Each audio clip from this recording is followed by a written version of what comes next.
노트북 견적서에서 램 가격을 보고 장바구니를 닫았습니다.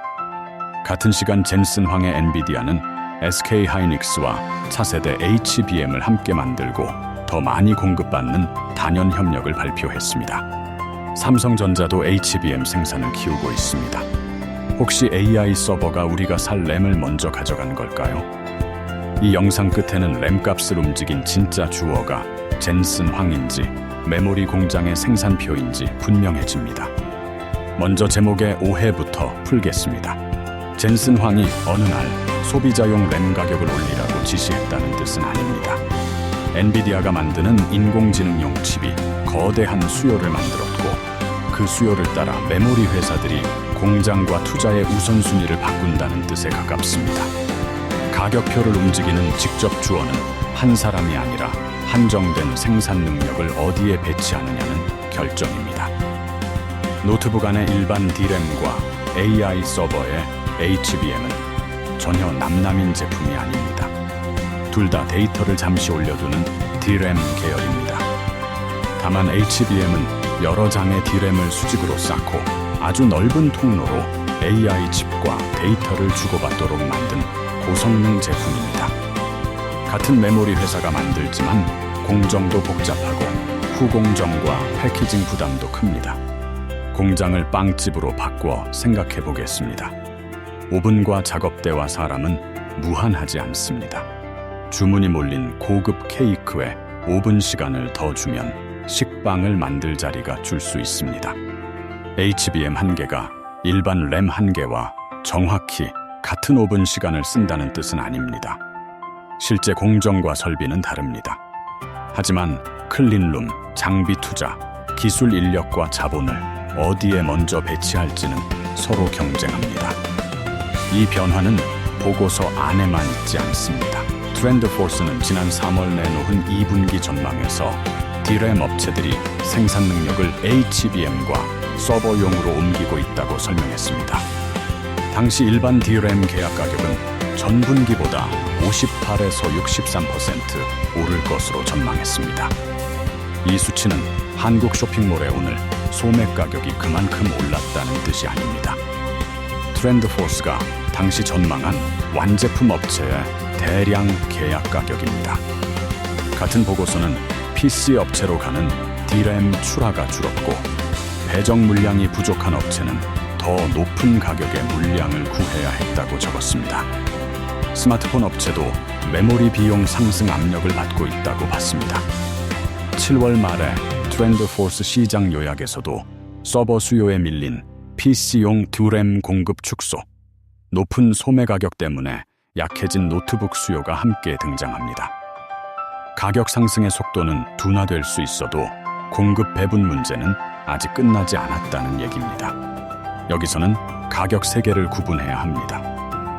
메모리 회사와 완제품 업체가 분기마다 정하는 계약 가격, 급한 물량이 거래되는 현물 가격, 우리가 쇼핑몰에서 보는 소매 가격입니다. 셋은 같은 날 같은 폭으로 움직이지 않습니다. 계약 가격이 먼저 올라가도 창고에 쌓인 재고가 있으면 소매 가격 반영은 늦어질 수 있습니다. 반대로 조립 PC 부품처럼 재고 회전이 빠른 시장에서는 체감 가격이 먼저 튈 수도 있습니다. 그래서 보고서의 상승률을 쇼핑몰 가격표에 그대로 곱하면 틀립니다. 그렇다면 메모리 회사는 왜 소비자용 램보다 HBM과 서버용을 먼저 볼까요? 주문의 크기와 기간이 다르기 때문입니다. AI 데이터 센터 고객은 많은 물량을 장기로 확보하려 합니다. 서버용 메모리는 수익성도 높습니다. SK 하이닉스와 엔비디아가 발표한 단연 파트너십에는 차세대 AI 메모리를 함께 개발하고 공급을 맞추는 내용이 들어갔습니다. 젠슨 황은 공식 발표에서 AI 팩토리의 성능에 첨단 메모리가 필수라고 말했습니다. 여기서 우리 지갑까지는 3칸을 더 지나야 합니다. 첫째는 메모리 회사와 노트북 휴대폰 제조사가 합의하는 부품 가격입니다. 둘째는 제조사가 램 용량과 저장 장치, 다른 부품 구성을 어떻게 조정하느냐입니다. 셋째는 유통 재고와 할인입니다. 부품값이 올라도 제조사가 마진을 줄일 수 있고 가격을 유지하는 대신 램 용량을 낮출 수도 있고 신제품 가격에 나눠 반영할 수도 있습니다. 휴대폰은 이 전달 과정이 더 선명합니다. IDC는 중급 스마트폰에서 메모리가 전체 재료비의 15에서 20%, 고급 제품에서는 10에서 15%를 차지할 수 있다고 분석했습니다. 메모리 가격이 오르면 제조사는 판매가, 사양, 이익률 가운데 무엇을 조정할지 선택해야 합니다. 그래서 같은 시기에 나온 휴대폰이라도 회사와 등급에 따라 영향이 다릅니다. 반대로 지금 매장에 있는 모든 제품이 곧바로 비싸진다고 말할 수도 없습니다. 이미 확보한 재고가 있고 장기 공급 계약이 있고 환율과 판매 경쟁도 함께 움직입니다. 램 모듈 소매가는 완제품 속 메모리 원가보다 더 빠르게 움직일 때도 있습니다. 그러니 HBM 수요가 커졌다는 뉴스 하나를 보고 노트북 가격이 반드시 오른다고 단정하면 중간 세 칸을 건너뛴 계산이 됩니다. 이제 처음 질문의 답을 꺼내겠습니다. AI 서버가 우리가 살 램을 통째로 가져간 것은 아닙니다. 하지만 AI용 HBM과 서버 메모리가 공장 투자와 생산 우선순위를 끌어당기면서 일반 D램 공급을 압박한 것은 트렌드 포스와 IDC가 함께 지적한 사실입니다.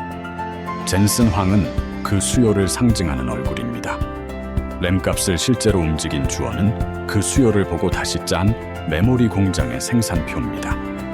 소비자 입장에서는 공포에 쫓겨 아무 제품이나 먼저 살 이유도 가격이 곧 원래대로 돌아온다고 믿을 이유도 없습니다.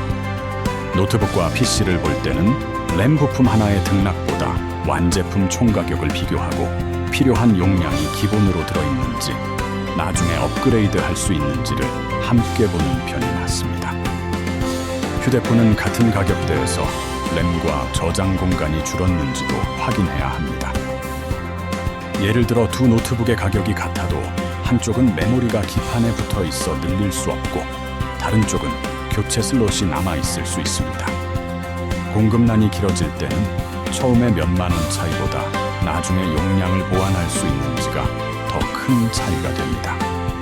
휴대폰에서는 지난해와 같은 가격이라는 문구보다 같은 등급에서 램과 저장 공간이 유지됐는지를 보는 편이 실제 부담을 더 잘 보여줍니다. 다음에 엔비디아 HBM 계약 뉴스가 나오면 주가와 함께 완제품의 메모리 용량 변화도 중요한 생활 경제 신호가 됩니다. AI 공장의 증설 계획이 커질수록 일반 램 공급표가 어떻게 바뀌는지 스탠업캣 경제가 계속 추적하겠습니다. 끝까지 봐주셔서 감사합니다. 복잡한 경제 속에서 길을 찾는데 작은 도움이라도 되었으면 좋겠습니다. 도움이 되셨다면 구독과 팔로우 버튼으로 응원해주세요. 그 한 번의 구독이 다음 영상을 만드는 진짜 힘이 됩니다. 또 좋은 이야기로 찾아오겠습니다.